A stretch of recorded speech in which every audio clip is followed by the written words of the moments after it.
जय हिंद दोस्तों। आज मैं आप सभी लोगों के लिए एक स्पेशल वीडियो लेकर आया हूं और इस वीडियो में मैं आप लोगों को बताने वाला हूं कि अभी का जो शिक्षा व्यवस्था चल रहा है वो 10+2 है और ये आखिर 10+2 होता क्या है इसके बारे में हम आपको पूरा फुल डिटेल्स में बताने वाले हैं। और आप लोगों को यह भी आइडिया लग ही गया होगा कि अभी का जो नया शिक्षा नीति व्यवस्था आया है वो 2020 में आया है, लेकिन अभी तक ये लागू नहीं हुआ है। यानी कि अभी आप लोगों को 10th का और 12th का बोर्ड जैसा होता है वैसा ही आप लोग को देना है। तो इसीलिए हमने सोचा कि आप लोग 10+2 के बारे में पूरा अच्छा से विस्तार से बता दिया जाए। और हम आपको यह भी बताएंगे कि आखिर आईएससी, आईए और आईकॉम में क्या अंतर है और खास करके कि आईएससी, आईए और आईकॉम बोलते किसको है। बहुत सारे स्टूडेंट जो है ना इसमें कंफ्यूज हो जाता है कि वह आईएससी कर रहा है या ये कर रहा है या आईकॉम कर रहा है। गांव घर में आप लोग अक्सर सुनते होंगे कि किसी का बेटा हो सकता है कि आईएससी कर रहा होता है, लेकिन वो जो है ना गार्जियन उसका क्या बोलता है कि मेरा बेटा आईए कर रहा है ना, क्योंकि उनको पता नहीं है कि वह आईएससी या आईए। तो इसलिए आप लोग को जानने की जरूरत है कि आखिर आईएससी, आईए और आईकॉम में अंतर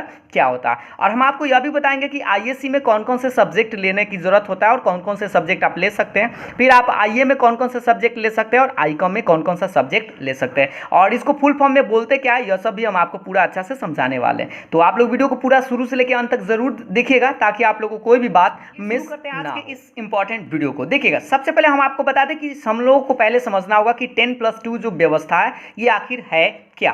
तो देखिए सबसे पहले आपको बता दें ये जो 10+2 दिखाई दे रहा है ना, ये 10 कहने का मतलब है 10, जो लिखा हुआ है 10 कहने का मतलब 10 साल आप लोग को इधर पढ़ाई करना है और ये जो 2 लिखा हुआ है इसमें आपको 2 साल पढ़ाई करना है। तो ये जो 10 साल आपको पढ़ाई करना है ना, कहने का मतलब कि 10 साल अगर आप पढ़ेंगे तो आप 10वां पास करेंगे। ठीक है, तो ये 10वां पास करने के लिए आपको 10 साल पढ़ना पड़ेगा। और ये जो 10वां है ना इसको आप 3 कैटेगरी में बांट सकते हैं, ऐसे कि बच्चा जो है स्टार्ट करता है 5 या 6 साल से ना बच्चा पढ़ाई स्टार्ट कर देता है। तो पहला से लेके 5वां तक जो क्लास होता है ना उसको प्राइमरी स्कूल बोलते हैं, जानते हैं, प्राथमिक विद्यालय। इसको मिडिल बोलते हैं और इसको हाई स्कूल के नाम से भी जानते हैं। तो 1 से लेके 5वां तक जो क्लास होगा वो शुरू में आप लड़का बच्चा पढ़ेगा। तो इसमें आपको जानते हैं कि एग्जाम का कोई डर उड़ तो होता नहीं, लड़का इसी सब पास हो जाता है। 6ठा 7वां 8वां में भी एकदम एग्जाम तो ऐसा ही स्कूल में ही होता है, कोई लड़का को टेंशन उसन तो होता नहीं, आराम से इसमें भी निकल जाता है। आप लोग भी निकल ही गए होंगे ऐसे, है ना।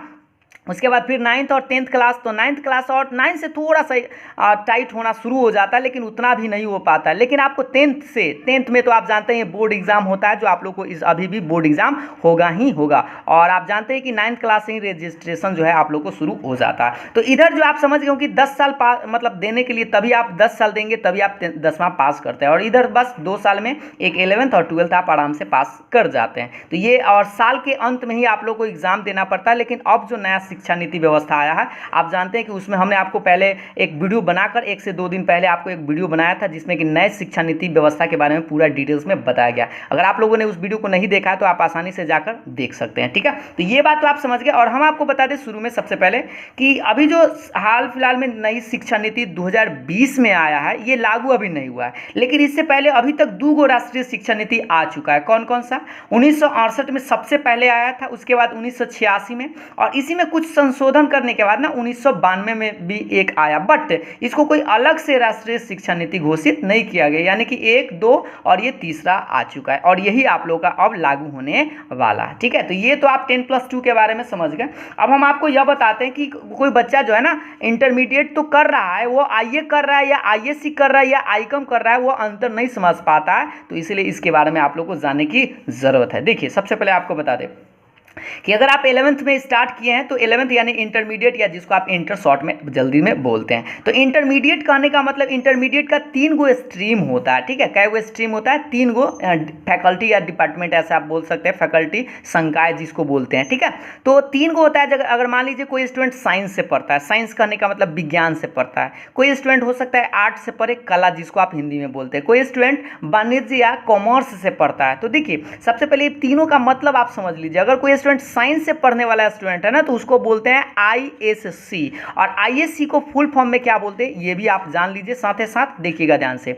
इसको बोलते हैं इंटरमीडिएट ऑफ साइंस बोलते हैं। क्या बोलते हैं? आईएससी को क्या बोलते हैं? Intermediate of science. साइंस से जो भी स्टूडेंट पढ़ने वाला होगा उसको आईएससी बोलेंगे, और जो भी स्टूडेंट आर्ट से लेगा ना, आर्ट सब्जेक्ट से लेगा तो उसको आईए बोलते हैं, और जो कॉमर्स से लेता है उसको आईकॉम बोलते हैं। तो आप तीनों में अंतर जरूर समझेंगे। ठीक है, ऐसा नहीं कि गांव घर में आप अक्सर सुने ही होंगे कि पन्नावा का बेटवा जो है वो क्या पढ़ रहा है, आईए पढ़ रहा है, लेकिन आप जानते हैं वो मैथ से लिए हुए हैं, यानी कि उस चाहे बायोलॉजी से लिए हुए हैं, वो तो कर रियल में कर रहा है आईएससी, लेकिन उनके पापा जी या उनके गाँव घर के लोग क्या कर रहे हैं, आईए कर रहा है। तो ऐसे आप लोग को नहीं करना, मान लीजिए उनको तो जानकारी नहीं, लेकिन आपको तो जानकारी होना चाहिए, है ना।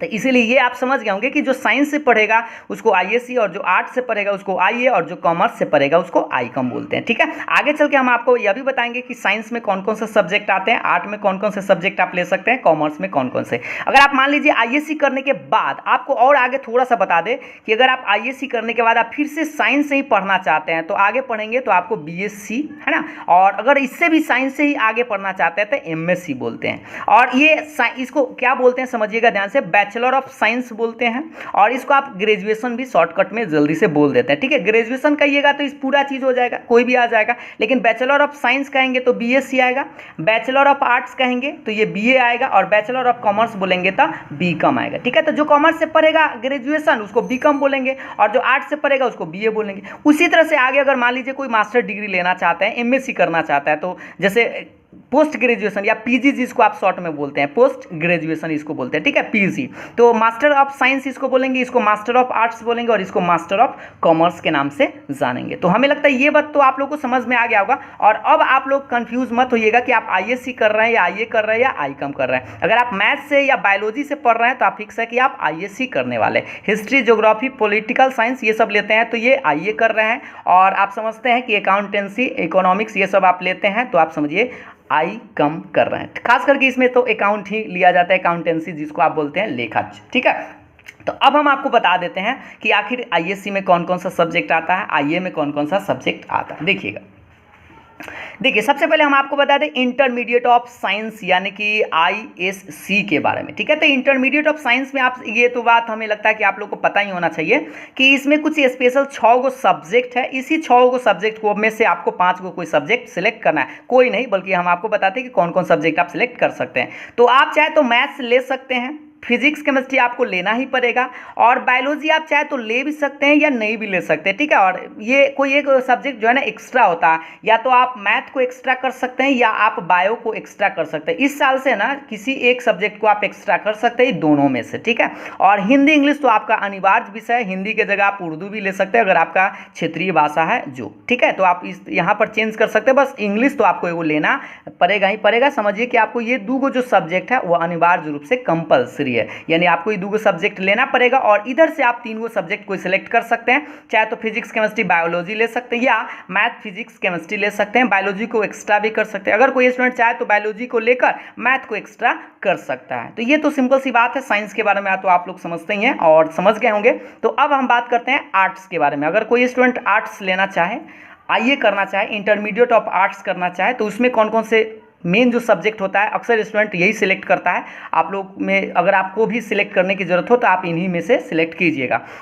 मेन जो सब्जेक्ट होता है वो हिस्ट्री होता है, इतिहास या पॉलिटिकल साइंस, आप राजनीति विज्ञान ले सकते हैं, या सोशियोलॉजी समाजशास्त्र, या इकोनॉमिक्स अर्थशास्त्र, और ज्योग्राफी भूगोल, और एक होता है साइकोलॉजी यानी मनोविज्ञान। और हिंदी इंग्लिश तो आप समझते हैं कि आप लोगों को लेना पड़ेगा, इंग्लिश तो आपको वो सब्जेक्ट पढ़ना ही है, लैंग्वेज भाषा के रूप में आपको एक सब्जेक्ट के रूप में एक पेपर तो इंग्लिश देना ही है। और हिंदी या उर्दू या इस तरह से जो आपका लैंग्वेज होगा वो आप इसमें एगो सेलेक्ट करना है। और इधर से आपको 3 गो सब्जेक्ट ही सिलेक्ट करना है, 3 गो पेपर ही, जो हिस्ट्री, पॉलिटिकल या सोशियोलॉजी या इकोनॉमिक्स आप अक्सर स्टूडेंट इसमें से कोई भी आप 3 को ले सकते हैं। हिस्ट्री मेन तो ज़्यादा स्टूडेंट यही लेता है, ज्योग्राफी या इकोनॉमिक्स करके, या हिस्ट्री, पॉलिटिकल साइंस और ज्योग्राफी या सोशियोलॉजी कोई भी ले सकते हैं, इसमें से कोई दिक्कत नहीं है। या आप इसमें होम साइंस भी एक होता है, उसमें आप देखेंगे तो आप लोगों को और कुछ एक्स्ट्रा सब्जेक्ट को देखने को भी मिलेगा, ठीक है। तो आर्ट्स के लिए खास करके यही सब मेन सब्जेक्ट में होता है, और साइंस तो आप लोग समझते ही हैं। अब लास्टली बताते हैं कि कॉमर्स में कौन कौन सा सब्जेक्ट आप लोग को पढ़ने की जरूरत होता है। देखिए